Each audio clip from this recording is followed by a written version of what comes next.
Hello, and welcome to this course on Microsoft Excel. It would help first if I explained the rationale behind this course. I've put certain items into this course and is trying to get you from a level that may already be quite good, it might be right at the beginner stage, and to get it up to a certain intermediate point. But what point? And for that I defer to Microsoft. Now, Microsoft have a series of certifications, and one of these involves Microsoft Excel, the Microsoft Office Specialist. Now, what do I mean by certify?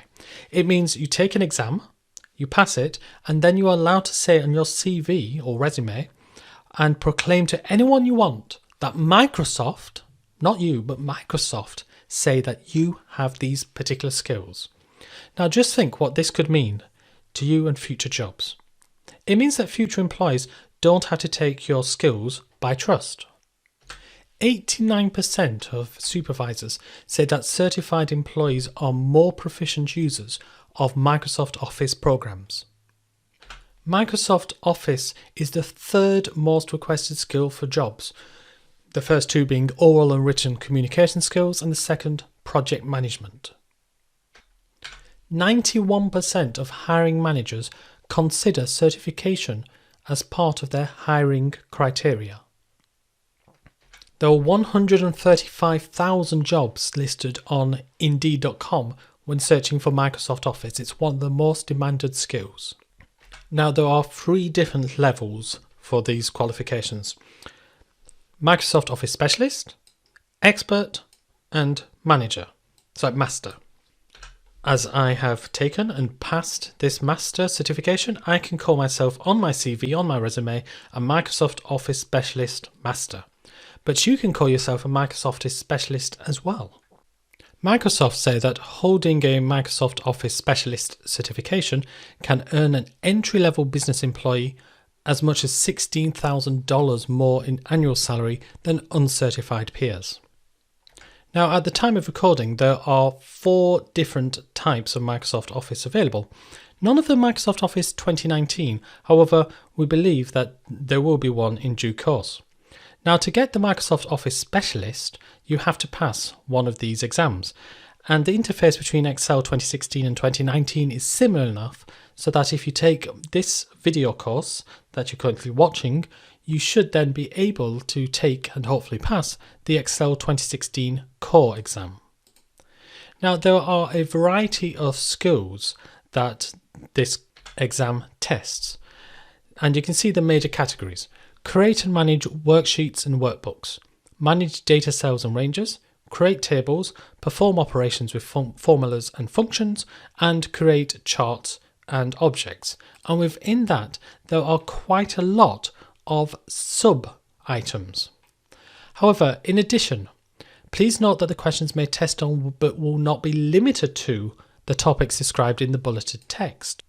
So what I have done is I've taken the requirements not just of the 2016 but the 2013, 2010 and 2007 exams, and I've brought them all together into one big course so that by the end you will not only have got the individual requirements of the examination, but you'll have got a wider view, which will hopefully mean that you will have the additional requirements. Now, I have broken this down into 5 levels, and in each of those we have got different sessions.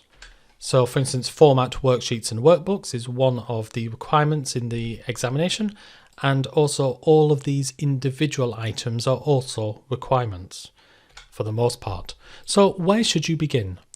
Well, if this is completely new to you, then I would start at level 1 and just keep watching this video. However, can you create very basic formulas? And we're talking like 1 plus 1. Well, slightly more complicated than that. If so, then you might want to start at level 2. Do you know how to use the $sign in formulas? And I don't mean $sign as in currency, I mean like $B, $4. It's a really important one. And if you're not sure, I would start at level 2, but make sure you do level 2 section 5. What about using Paste Special the autofill tool, changing fonts, using the format painter, using conditional formatting, adding spark lines, sum, count, min, max. If you're a bit hazy on some of that, you might want to start at level 3. Then creating tables with a capital T, adding total rows, banding, sorting, inserting subtotals, creating outlines and using SUMIF, COUNTIF and AVERAGEIF. That's in level 4. And level 5 is all about charts, line charts, graphs, bar charts, area, pie, adding legends, modifying the graphs, smart art, clip art, cropping, changing workbook themes, making corrections to images and using text functions. Well, that's what we cover in level 5. So hopefully from this you can see that the plan is basically from Microsoft.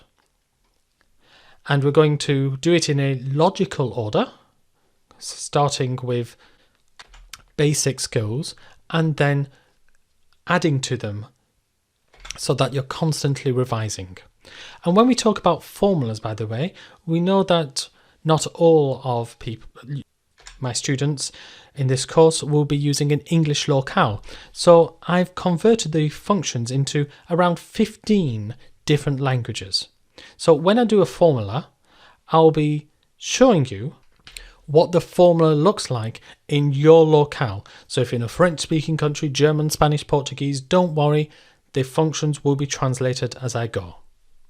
So hopefully you've got a good idea of where you should start, and make sure you do all of the practice activities. Those are really important to make sure that you're learning.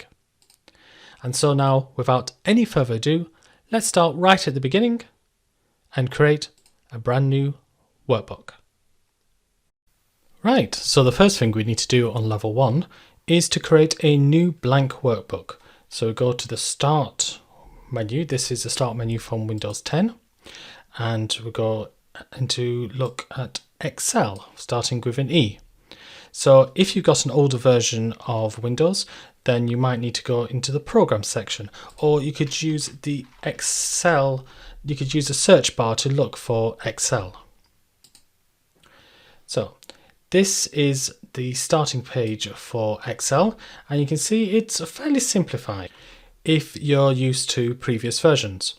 Now we have got here a blank workbook. So if I click on that, that will open up a completely new blank workbook for us to work on. Now you could open a second blank workbook. And to do that, we go to File over here on the left hand side, and we can click on New. And that gets, when we click on the blank workbook, that gets us a second blank workbook. This one is called Book 2, and there was a previous one called Book 1. Now, one way you can switch between them is to go to the bottom, to the toolbar down here, the taskbar, and click on Excel, and you'll see we've got Book 1 and Book 2, and you can select whichever spreadsheet, whichever workbook you want to work on.